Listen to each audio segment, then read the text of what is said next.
And so I was in this like confused state, but it was like, I just felt like something has to give, something has to change. I just have to know, can I live a different life? Can I feel differently? And my job was like the biggest thing in my life.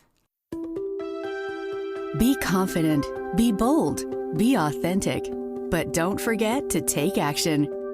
This is Ordinary to Badass, where our stories empower women to step into the spotlight of their own lives and pursue what they're truly passionate about. It's time to step into the arena and become more than just extraordinary. It's time to become a badass with your host, Marie Sonneman.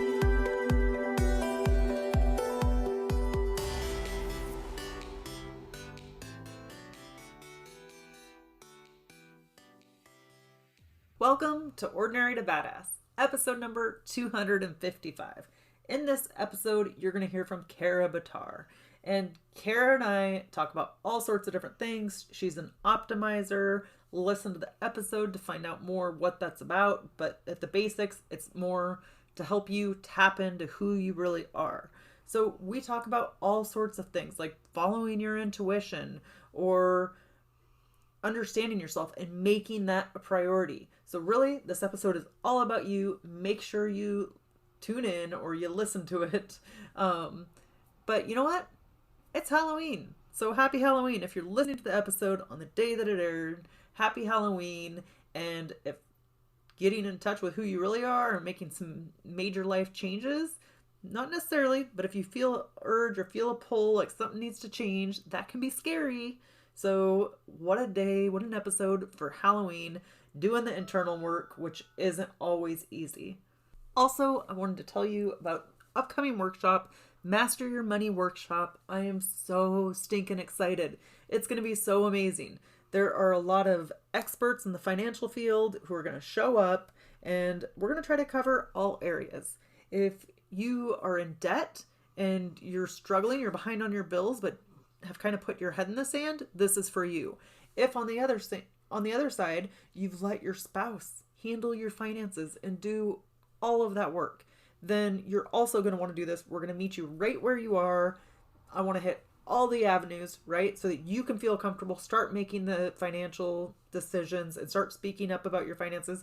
If you have a significant other, a spouse that you share financial stuff with, like you have common bills together, then this is for you, because I am a big believer that you need to take a part in your finances. And yes, communication is a huge part of that. I wrote about that in my book, From Broke to Badass, what lack of communication did in my prior marriage. And by the fact that I said prior, you can probably guess. But communication is huge, but also so is your involvement. So stay tuned, because here, probably on Thursday's episode, you're going to have a link to register for the workshop. I want to see you there. So on Thursday, I introduced a new subject. Real or real fake? What did you think about that? Did you like a new segment? Well, you know what? I want to increase the discussion, increase conversation with you, find out what's going on in your life. So on Thursdays, I'll be releasing that segment, real or real fake. So tune in on Thursday. Let me know. If you're in Spotify, you can let me know. There's a poll there if you like it. If you don't, whether you think something is real or real fake. I want to hear from you. I want to know where your head's at. All right. With that, let's get to the episode already.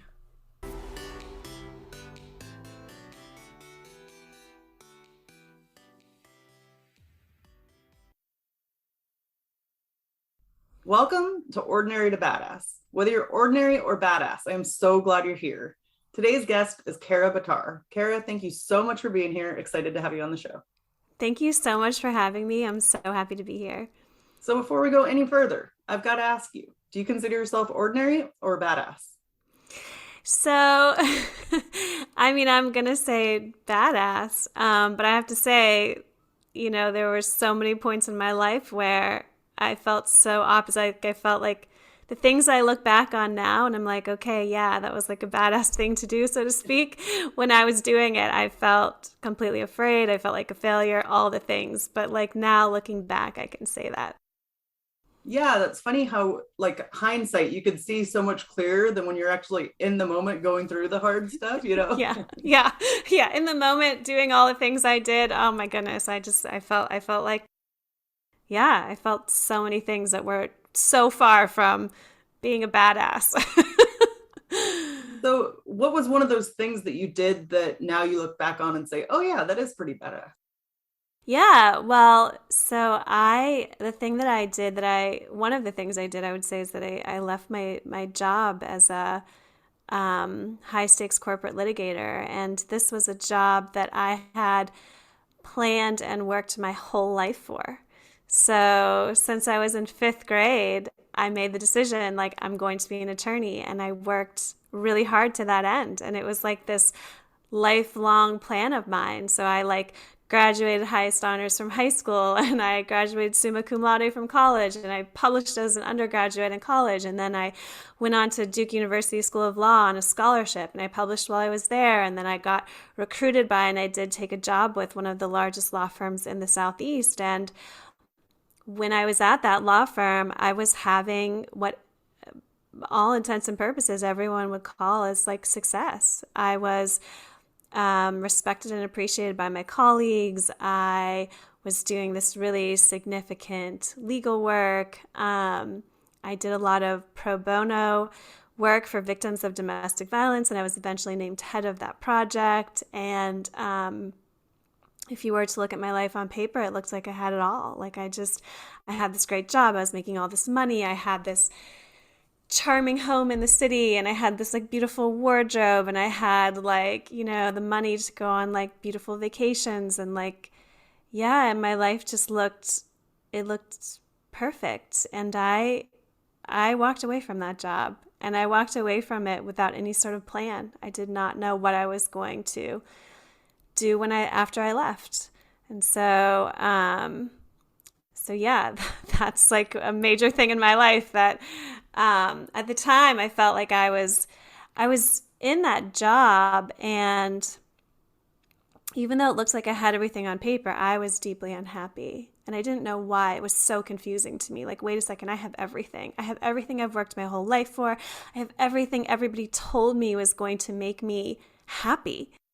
And like, here I am, so deeply unhappy, and I don't know why. And so it was this very confusing thing. And yeah, when I finally decided to leave, it was just like, it wasn't like finally decided.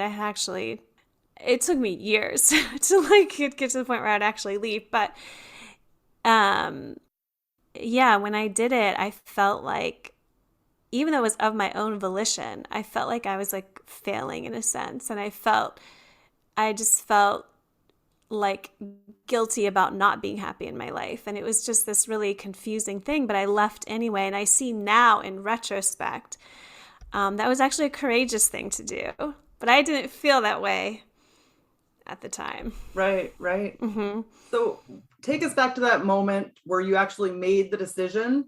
How were you feeling right before you made the decision? And what kind of pushed you over the top? What helped you to make that decision?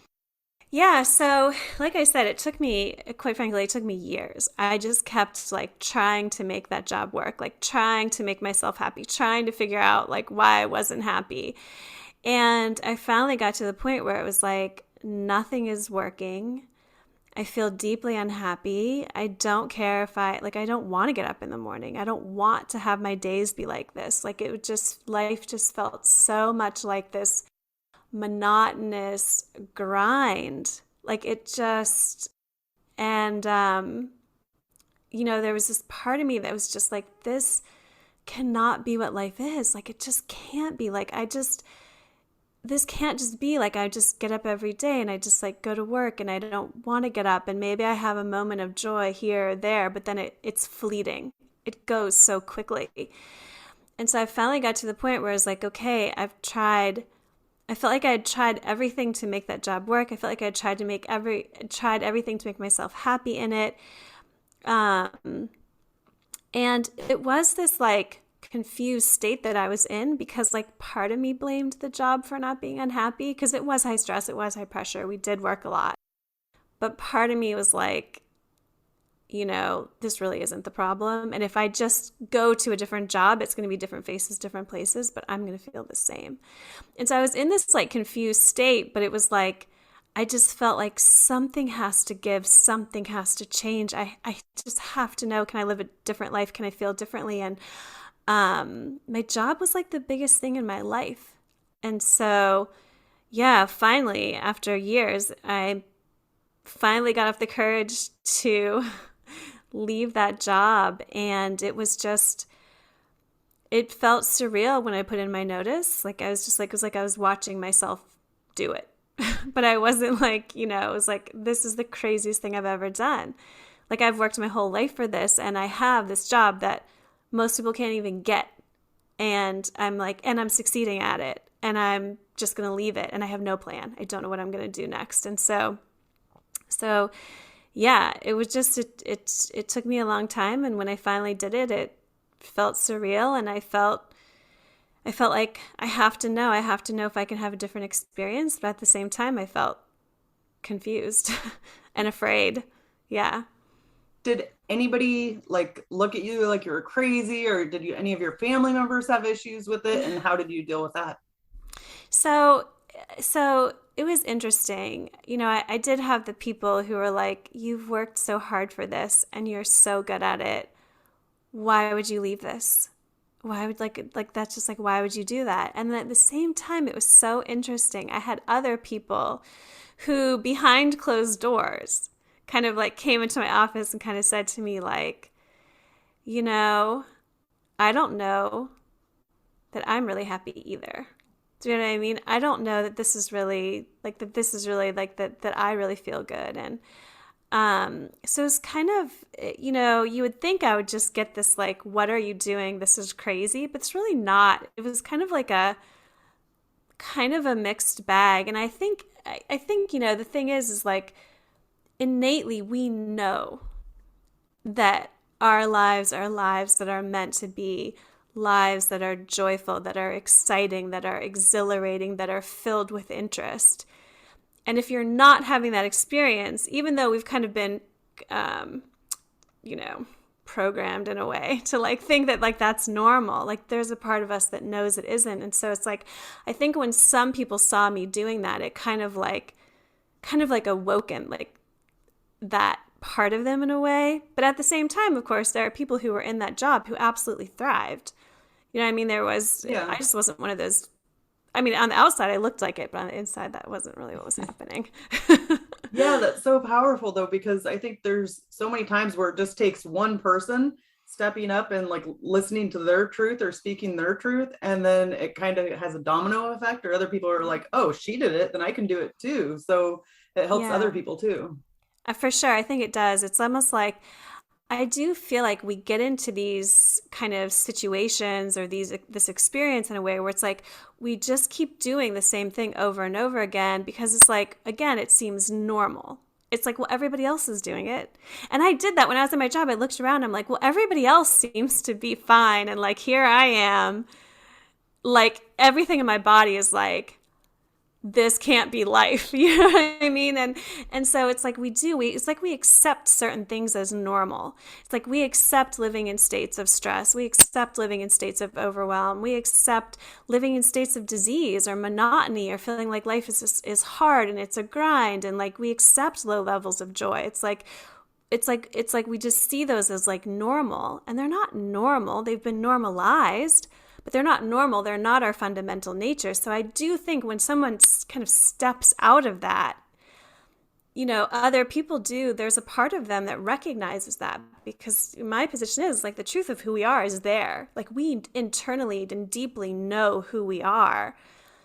And when someone starts to express something that is expressive of that, it's like other people, they know it. They resonate with it on some level. Right.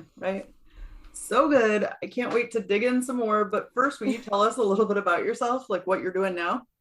Yeah, so now I am an optimization coach. I created my own programs through my own experience and my own the trainings that I did and my own journey, really, because I I've realized through my own experience that we can have such a different experience of our lives. We can have lives that really do move us and excite us and that are joyful and beautiful. We can have lives where we really revel in ourselves and this experience. And so now what I do is I help others so that they can experience that as well. And so I do that through the programs I created, and I also do it through teaching Kundalini Yoga, which is, I teach it separately, but it's also a part of my programs. So, what is an optimization coach? So, an optimization coach, this is a term that I have given to what I do. And so, really, what it's about is, we have this fundamental nature that is like our fundamental nature is one of infinite creativity. It is one of deep and great knowing. It is one of geniusness. It is one of intelligence. It is one of beauty. It is one of power. Like that is who we are. That is our fundamental nature. And so, but the issue is that many of us have not been living from that fundamental nature. It's almost like we've hidden ourselves from ourselves in a way. And so it's like we're living from this false sense of who we are. And so what I do in my programs as like what I call optimization coaching and the optimization programs is it's really about knowing and understanding who you are and how you function. My programs are a deep dive into you, into your fundamental nature, into the knowing that you hold, into the creativity that you hold, into the gifts and talents that you hold, into how you're uniquely structured to thrive in the world. And then also, too, how to use your mind to serve you in powerful ways as opposed to be like kind of drug around by your mind. So really what it is it's like that my programs are about bringing forth you, bringing forth the truth of who you are. So, what is one thing that we can start doing to start bringing ourselves forth and tap into who we really are? So I would say really one of the first things is make that your priority. And so this is such an interesting thing. It's like we spend all of this time being educated and like, I mean, I was highly educated, highly educated, did really well in school, had no understanding of myself, had no understanding really of who I was, of how I functioned. I had no understanding of how to like control and direct my mind and use my mind to serve me. I didn't have an understanding of really my body. Like I didn't have an understanding of like, for instance, the importance of my nervous system being balanced and calibrated, basically. Like I didn't understand the importance of my endocrine system and how I, could help those things and like help myself. So it was like, I feel like I had all this education and yet here I didn't understand myself. And so like, just to be clear too, like I left my job, but my job was not the problem. And I kind of knew that. Like the issue was I didn't understand who I was. I didn't understand how I functioned. And so I feel like, the first thing to do is make that your absolute priority because it really is. It's where everything is at. Like you understand you understand how you function. That's where you step into like all of those things that you want. That's where you step into your abundance. That's where you step into your creativity. That's what feels good to you. And so when you do that, it's like not only do you benefit yourself, but you benefit the world because it's like, okay, now I am being me. I'm expressing me, the love that I am, the joy that I am, the abundance that I am. And so the thing I would say is like, make that your absolute top priority. It's where everything is at. It's where everything that you want is, and it's how you then go and benefit other people. So it's like, I think like one of the things too that I come across is almost like, people are like, well, that's not going to be my absolute priority because I have other people in my life who are my absolute priority. And the thing is like when you're not really tapped into you, what like you're limited in what you can give to other people. You're not giving them the full extent of what you could give them. Like they're not getting the full benefit of you that they could in fact get. So I would say make it your absolute priority. Like that would be the first thing that I would say. And then the second thing that I would say too is have an understanding that, we in this experience, it's like what we're constantly kind of taught and what the constant kind of messaging is, you're defective and deficient in some way, shape, or form. And you're here to then become something. You're here to prove yourself in some way, or you're here to become something. And in truth, you already are it. You've been it since you were born. It exists within you. It has never gone anywhere. It never will. You're here to express the creativity that you are. And so when I say and so the thing is like when I say make knowing yourself like your top priority, well, for some people that's kind of like, well, why would I do that? You know what I mean? And who am I really? And it's like, you are so much. You are so much, and you have so much within you, and you have unique gifts, you have unique talents, you hold within you great knowing, and you're here to express that for yourself and also to share it with the world. Yeah, I think sometimes we have this idea though that we know ourselves just because we've lived with ourselves for how many years, and so we think we know ourselves, but then all these years throughout our life we ignore our intuition, we ignore our gut or the little nudges that we get. And so I think sometimes that's confusing for people. Like, just get to know yourself, or get in touch with yourself, and because they think, well, I've lived with me forever, of course I know myself. But I think it's the part where you keep ignoring everything that you want to do, or putting yourself aside, or saying yes to everybody else but not saying yes to yourself or doing things for yourself. So for me on my journey, meditation, walking outdoors, those things have kind of helped me to get in touch with who I am. What has helped you get in touch with who you are? Yeah, so this is an excellent point that you just made. And so you're right. It's like, the thing is that we've been living from this, most of us have been living from a false sense of who we are. And so, like for me, for instance, I didn't even have a sense that I had any sort of internal guidance. You talk about following your intuition. Like I was just like, what are you talking about? I follow logic, I follow reason, I follow plans. Do you know what I mean? Yeah. But you're absolutely right. And this is one of the things that I deal with extensively in the work that I do and in my programs, is that, we've been living from such a false sense of self that in many instances, what people think is their intuition, it isn't. It's an old subconscious pattern. It's a collective consciousness belief. It's something that's done from a place of fear. It's something that's done from a place of should. It's something that's done from a place of need. Something that's done from a place of have to. And so we do have this confusion about who we are.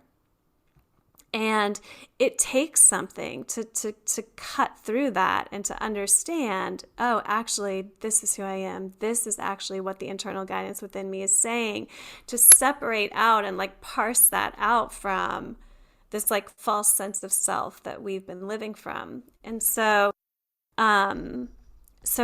what I found, so the first thing that I found that helps with this is Kundalini Yoga, which is, finding Kundalini Yoga was a turning point for me.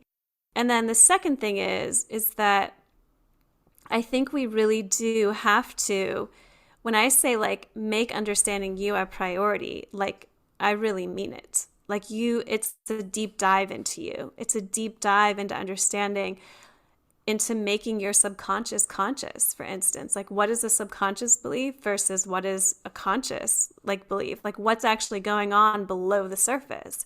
How do I separate myself from collective consciousness beliefs? How do I separate myself from what I was told and raised, by my family? And so there really is, when I say taking a deep dive into you, it really is a deep dive. And it's really about making the subconscious conscious, and then also you understanding like what is internal guidance versus what isn't. And so it's almost like it's like, we live in an experience where we're not taught. The most important thing for you to know and understand is you knowing you, is you understanding you and how we're functioning. We're taught the opposite. We are taught to be totally external focused. And so it's like what's happened is we've lived years and years and years and years and years from this like false sense of self. So it's like, well, what does it take to bring it back to me, to really uncover who I am? And I would actually say it takes something. Do you know what I mean? And it really does take a deep dive into you, which is why, like, whether you work with me or you work with another coach, I would say when I say make this like your absolute priority, it's not just you being by yourself doing stuff with yourself. It's really like seeking some sort of, have some other perspective there to help you. And then also really take the time and commitment to like, I'm going to like make this a priority. And so at the same time I say that, though, I just want to make clear that it's not like I'm telling people everyone has to go quit their job so they can understand themselves. I do not believe this at all. I believe that right where you are, it's possible to make knowing yourself a priority.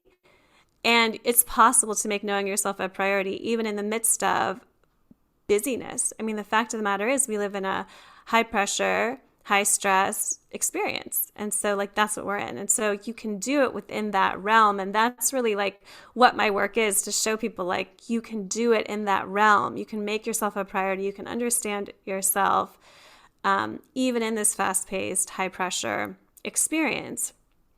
And so some of the things that I've used, though, to do that is like like I said, Kundalini yoga. So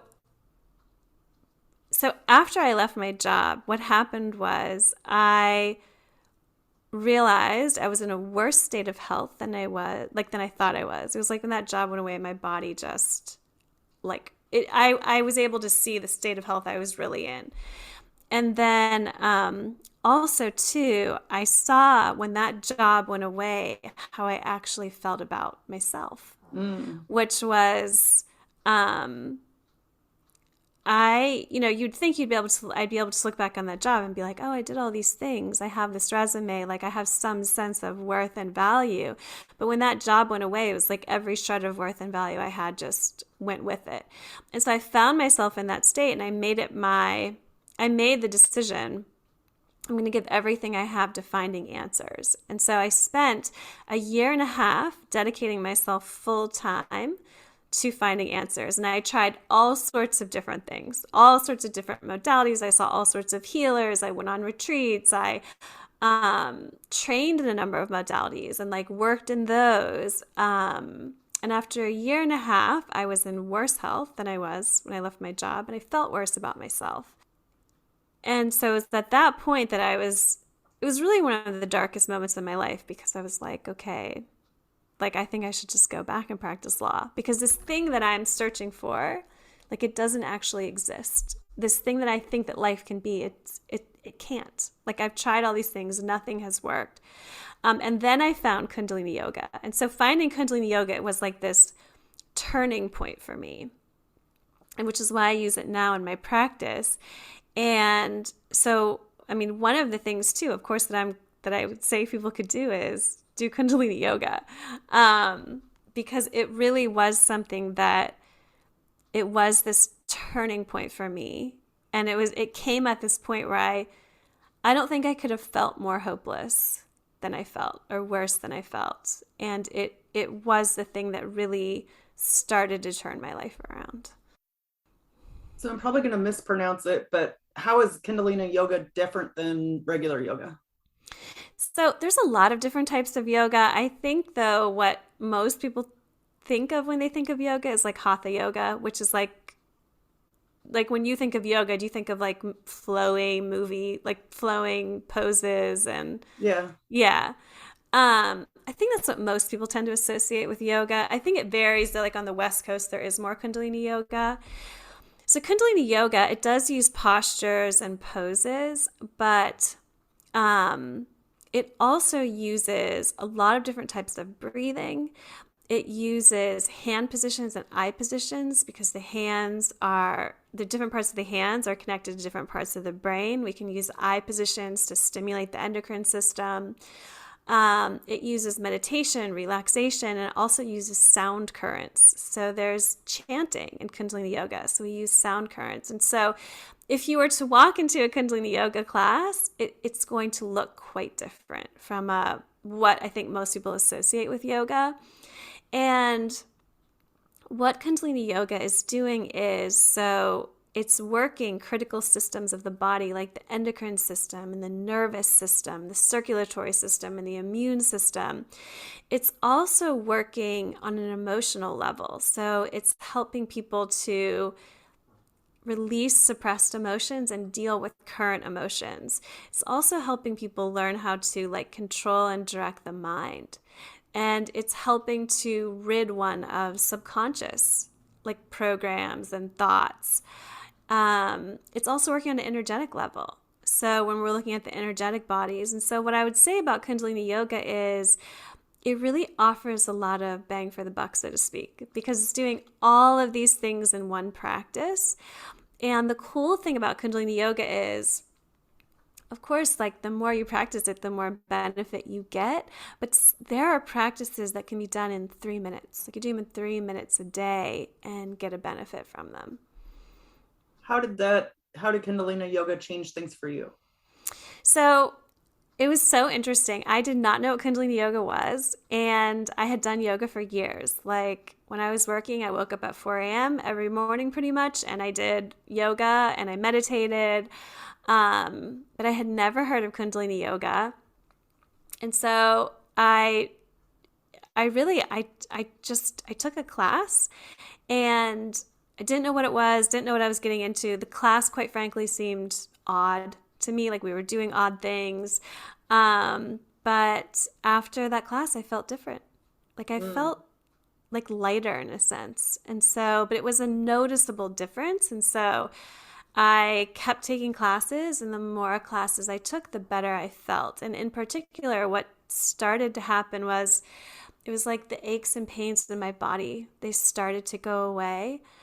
I started to feel energized, like not just like, you get energy from caffeine. Like I started to feel energized, like an internal like energy in a sense.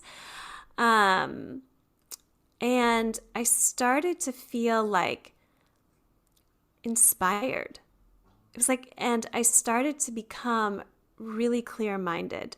And so it was like, what ended up happening was, it was like, I was able to look back on like all of the things I had tried and all of the things that I had done. And I was able to see like, oh, like this is why these things weren't working for me. And then I was able, like, it was like I was just getting really inspired and clear-minded. And I was able to see like, oh, well, what if we did this? And what if we did this? And what if I did this? And like, what would happen? And then I was able to like basically take myself to these even greater levels of transformation and change in my life just from this like, this like, it's like this mental clarity and inspiration that really started to come and really started to flow from doing Kundalini Yoga. So sometimes I think we have like a through line or like a ribbon, kind of like a theme that runs through our life, and we don't necessarily always notice it. But even those failed attempts, those things that we do that we're like, that maybe aren't giving us the results that we want, or it's not settling with us, they help us for where we finally end up. Have you found that with you at all, or in your experience? Oh yeah, for sure. I feel like everything I've done, it's so interesting how it's all, I feel like, coming together now, really. Even my law training, just like the way I was trained to think a certain way as a lawyer. I was trained to be objective. I was trained to like see both sides. I was trained to be super, super like thorough and questioning of everything. And so, yeah, I feel like that like I use that now. I use it when I'm like writing my programs. I use it through all the things I'm doing. And then, it was really helpful too to see and understand all the things that didn't work. That's like really helpful information. Do you know what Right. I mean? At the time when I'm in it, I'm like, oh my goodness, something please work for me. I'm miserable. Like take me out of this pain and misery. But looking back now, I'm like, oh, this is really helpful information. And it's all kind of accumulated in like what I'm doing now. So yeah, for sure. So, what would you say to the woman that's going through it? She's at a job she doesn't love, or she's just feeling like something is missing and she can't figure it out. What would you say to her? So what I would say is really you can have such a different experience. Like if you feel it in like your gut or in your heart or in your soul, like you feel it, like there's something different for you. And I mean there absolutely is. And I you know part of the reason like I didn't leave my job earlier than I did was it's just like, but there's nothing more. Like I have everything. Like I have it all. And what more am I gonna get? And there was just so much fear of like there is nothing else. Do you know what I mean? Because like if I thought that there was something else on the other side of that, I would have just gone. I would have been like, let's go, but Right. that wasn't. I had all of this like, no, like this, I had all these fears, like this is just what life is. And, I remember talking to one of my colleagues who, was somebody who on the outside, his life just looked perfect. Like, so well educated, so well respected. And I just remember being like, do you feel passionate about life? Like, do you feel passionate about what you're doing? Are you like excited to get up in the morning? And his response was like, no. It's like, but that's just what life is. Like, that's just like, we have good jobs. We make a lot of money. Like, no, I'm not super passionate or excited about life, but like, that's just what it is. And that's just what being an adult is. And it was like, hearing that, it was just like, it's like it just sucked the life out of me. Like, no, there has to be more. And so I think what I would tell people is I know that there's this kind of pervasive messaging. Like, no, this is just normal. This is just what life is. Like, and I would say it isn't. You can have such a different experience. And I know that because I have done it myself and I have experienced that myself.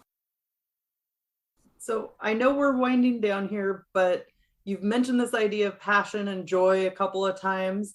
How do we start to find more passion and joy in our lives? So, our real abundance. So, when I'm talking about abundance, I'm not just talking about like money. Like, I had a lot of money and I did far from abundance, right? So, when I'm talking about abundance, it's like abundance of joy, abundance of like creativity, and of course, it includes money too. And so, really, the key here, like where we really step into abundance, is when we're really owning and operating from our own gifts and talents. And so I'm sorry if you hear that snoring, by the way. It's That's fine. that's my dog Rosie. She snores and she snorts a lot. Like really loudly. Like she's just this little thing and it's like, oh my gosh, so That's loud. funny. But I love it. It's like music to my ears. But here's the thing. When I was, growing up, it was like, okay, it was almost like pick something that you're going to be. And for me, it was like pick something that's like pick one of the noble professions in the world, which in my mind was like a doctor or a lawyer. And I know everybody has their different ideas about that. For me, it was like doctor or lawyer. It was never about you have a unique structure, you have unique gifts and talents. When you tap into those, like that's where you step into your abundance. And that's also too where you step into your infinite energy. Like it's actually how you get energy when you're expressing your own gifts and talents. But it's like we're generally not taught that. It's almost like we're all treated like we're the same in some sense. Like just pick a profession. It's like, no, you have unique gifts and talents to express. You also are structured to thrive in a certain way. Like we're not the same, we're different. And so it's really about owning and expressing like who you are, your own unique gifts and talents, and being in environments and situations where that's consistent with how you're structured to thrive and consistent with who you are, which was like, this was really kind of like the issue for me. And what I was doing as an attorney, like it really wasn't an expression of my gifts and talents. It wasn't an expression of like, and you know, when you're expressing your gifts and talents, like those are the things you're passionate about, naturally passionate about. Like those are the things that you're like, I just want to keep doing these. And when I do them, I'm energized. So like if you're doing something day in and day out and you finish your days and you're depleted, like you're outside of your gifts and talents. If you're doing something like day in and day out and you're energized by it, like that's how you know you're operating from a place of your own gifts and talents. Right. Like when you could do something or work on something and then like lose track of time for like hours because you're Yeah. just so into it. Yeah.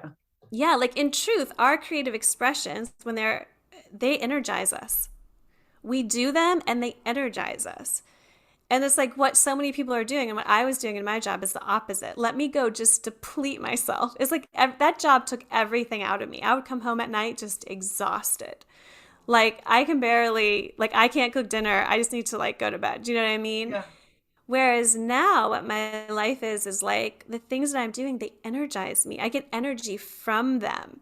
So it's like you're putting energy out, but the thing is energizing you. And it's like, that's really how you know I am in my gifts and talents. Like I'm operating from a place of the truth of who I am. And that is really where it's like, it's passion filled in a sense, because it's like, yes, I want to do this.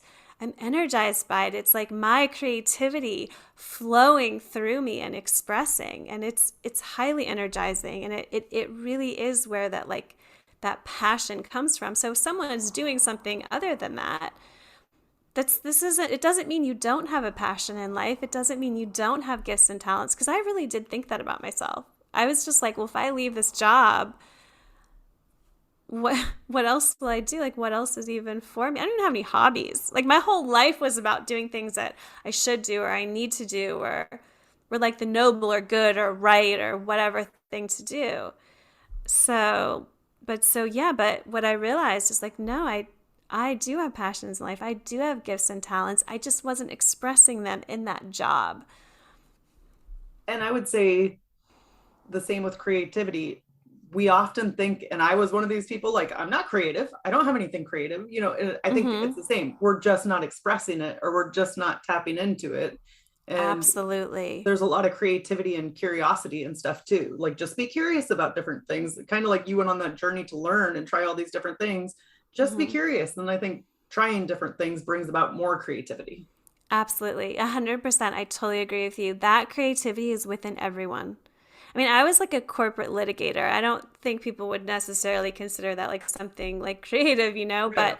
but it is for some people. But that creativity, it lies within everyone. It's a matter of bringing that forth, expressing that, and not being afraid to bring that forth and express that and own that. And when I've worked with people, what I've seen time and time again is they'll look at their own gifts and talents and be like, "Oh, but that's nothing." It's like, no, that because it's like they're so used to living with it. They just think, "Oh, everybody can do that." It's like, "No, you can do that." Right. You can do that.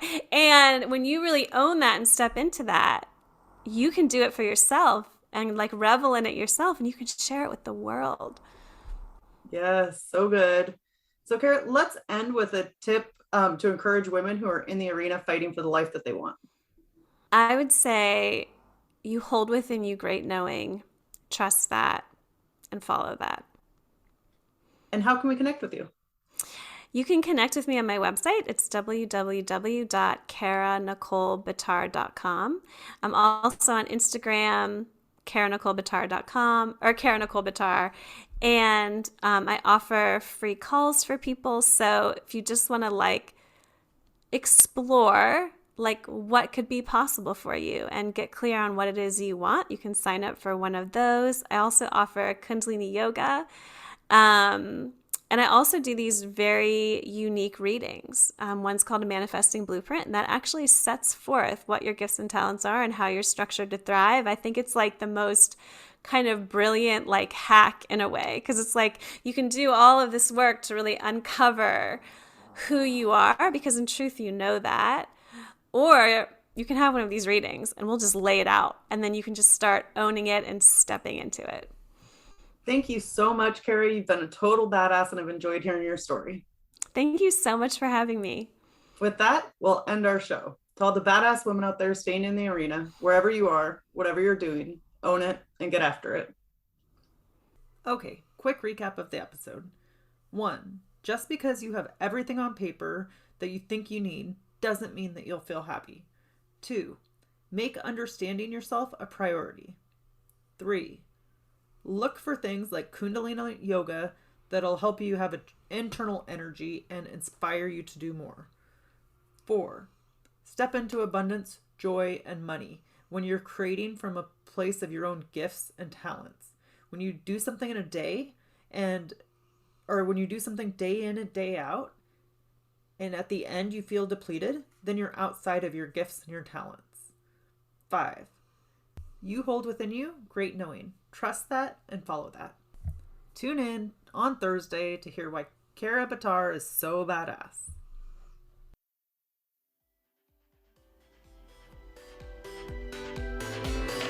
Now that you've listened to this episode of Ordinary to Badass, we want to hear from you.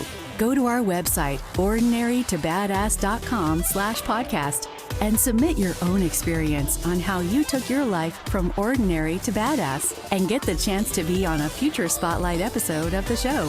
That's ordinarytobadass.com/podcast.